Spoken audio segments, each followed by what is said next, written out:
বিশ্বনবী সাল্লাল্লাহু আলাইহি সাল্লাম শুধু মুসলমানদের একার নবী নয়, তিনি সারা পৃথিবীর সকলের বোঝার, জানার, মানার সকলের সমান অধিকার রয়েছে। কোরআন পাক শুধু মুসলমানদের একার নয়, আল্লাহ শুধু মুসলমানদের একার নয়, সারা পৃথিবীর সকলের বোঝার, মানার সকলের সমান অধিকার রয়েছে। তো আমার কোনো অমুসলিম ভাই যদি এসে থাকে তাদেরকে আমরা সাধুবাদ জানাবো। বলছি যে সমস্ত শ্রোতা বাচ্চা যারা বসে আছেন আপনারা একটু সামনে আগে আসুন। পেছনে ওরা বলছে যে জায়গা নেই তাই বসতে পারছেন, আপনারা একটু আগে আসুন, ওদেরকে বসার সুযোগ করে দিন। কারণ বক্তব্য চলাকালীন এটা বলা ঠিক নয়, তাহলে বক্তব্যের ঘাটতি হয়। একটু আগে আগে বসুন, শুরু করুন।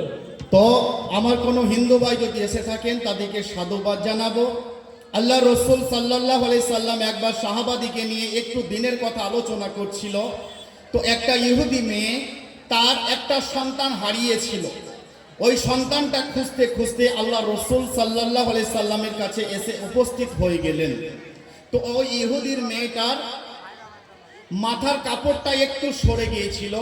তো আল্লাহ রসুল সাল্লাল্লাহু আলাইহি সাল্লাম নিজের গায়ে চাদরটা খুলে সাহাবাদিকে বলল, ওই মেয়েটাকে দিয়ে দাও। কি বলল? এই চাদরটা ওই মেয়েটাকে দিয়ে দাও। সাহাবারা কি বলল? ওটা ইহুদির মেয়ে। আল্লাহ রসুল সাল্লাল্লাহু আলাইহি সাল্লাম বললেন, সে কি তোমার মায়ের মতো নয়? সে কি তোমার বোনের মতো নয়?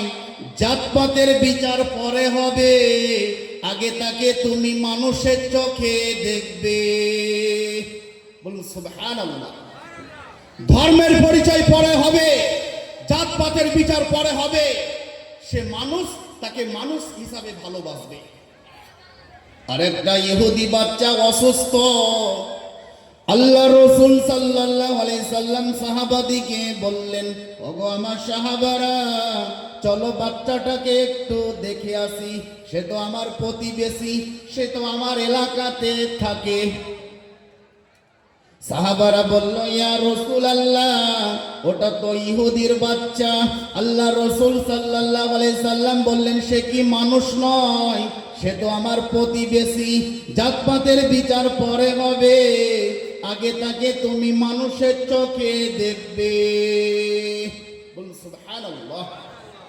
কি আখলাক, কি ব্যবহার আল্লাহ রসুল সাল্লাল্লাহু আলাইহি সাল্লাম গোটা বিশ্বের মানুষকে দেখিয়েছে। আর একটা ইহুদি লাশ নিয়ে যাচ্ছে।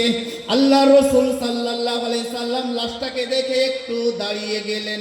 সাহাবারা বললেন, ইয়া রাসূলুল্লাহ, ওটা তো ইহুদির লাশ। আল্লাহ রসুল সাল্লাল্লাহু আলাইহি সাল্লাম বললেন, সে কি মানুষ নয়? আমি তো তাকে মানুষ হিসাবে সম্মান দিয়েছি। জাতপাতের বিচার পরে হবে, ধর্মের পরিচয় পরে হবে, আগে তাকে তুমি মানুষ হিসাবে ভালোবাসবে। বলুন সুবহানাল্লাহ। কি শিক্ষা ইসলাম দিয়েছে। আমার মা বোনদিকে বলবো, আপনারা একটু চিল্লাচিল্লি কম করবেন, হট্টগোল করবেন না। এটা কোরআনের মাহফিল, এখানে কিছু শুনে যান, নিজের উপকার হবে। ইসলাম কি বলছে, কোরআন কি বলছে, আল্লাহ কি বলেছে? ওয়ালা তাসুবুল্লাযীনা ইয়াদউনা মিন দুনিল্লাহ, আল্লাহ ব্যতীত যারা অন্যর উপাসনা করে, যারা গাছপালা, দেবদেবী, যারা পাথর খুঁটির পূজা করে, যারা দুর্গা, সরস্বতী, কালীর পূজা করে, তাদের দেবদেবীকে তোমরা গালি দিও না। না জেনে না বুঝে তোমার আল্লাহকে তারা গালি দিয়ে ফেলবে, তারা তাদের করবে, তুমি তোমার রবের ইবাদত করবে। বলুন সুবহানাল্লাহ। কি শিক্ষা ইসলাম দিয়েছে। আপনি জিজ্ঞাসা করতে পারবেন না তুমি হিন্দু না মাঝি, কোন ধর্মে। অসুস্থ হলে দেখতে যাও, রক্তর প্রয়োজন হলে রক্ত দাও, জিজ্ঞাসা করো না তুমি কোন ধর্মের, কোন জাতের। তবে আমাদের সমাজে কিছু সমাজ বিরোধী মানুষ আছে যারা হিন্দু মুসলমানের মধ্যে দাঙ্গা লাগাতে চায়। ওই সমাজ বিরোধী মানুষগুলো কি করতে চায় জানেন? তারা সমাজের কখনো ভালো চায় না। তারা হিন্দুদের মন্দিরে ঢুকে তাদের মূর্তিগুলোকে ভেঙে একাকার করে দেয়। তখন আমার হিন্দু ভাইরা মনে করে এই কাজটা কোনো মুসলমান ভাইরা করেছে। আবার ওই সমাজ বিরোধী মানুষগুলো তারা মসজিদে ঢুকে মসজিদে কোরআন মাজিদকে পুড়িয়ে একাকার পুড়িয়ে দেয়। মসজিদে অনেক ক্ষতি করে, তখন আমার হিন্দু ভাই মুসলমান ভাইরা মনে করে এই কাজটা মনে হয় কোনো হিন্দু ভাইরা করেছে। তো আপনাকে বিষয়টা যাচাই করতে হবে, এই বিষয়টা সত্যি কি কে অপরাধী। যাচাই না করে কাউরির ওপরে অত্যাচার জুলুম করবেন না এবং নিজেকে নিয়ে ভাববেন। আমরা নিজেকে নিয়ে চিন্তা করি না যে আমি যে আমল করছি এই আমল দিয়ে কি আমি জান্নাতে যেতে পারবো, বা আমি কি কবরের প্রশ্নের উত্তর দিতে পারবো।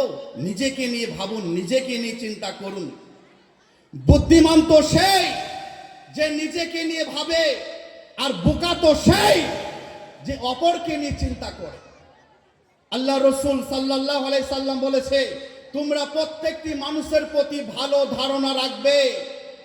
ভালো ধারণা একটা ইবাদত, আর খারাপ ধারণা এগুলো শয়তানের তরফ থেকে আসে। তো আমরা প্রত্যেকটি মানুষের প্রতি ভালো ধারণা রাখবো, বলুন ইনশাআল্লাহ। একটা উদাহরণ দিয়ে বুঝতে পারবেন।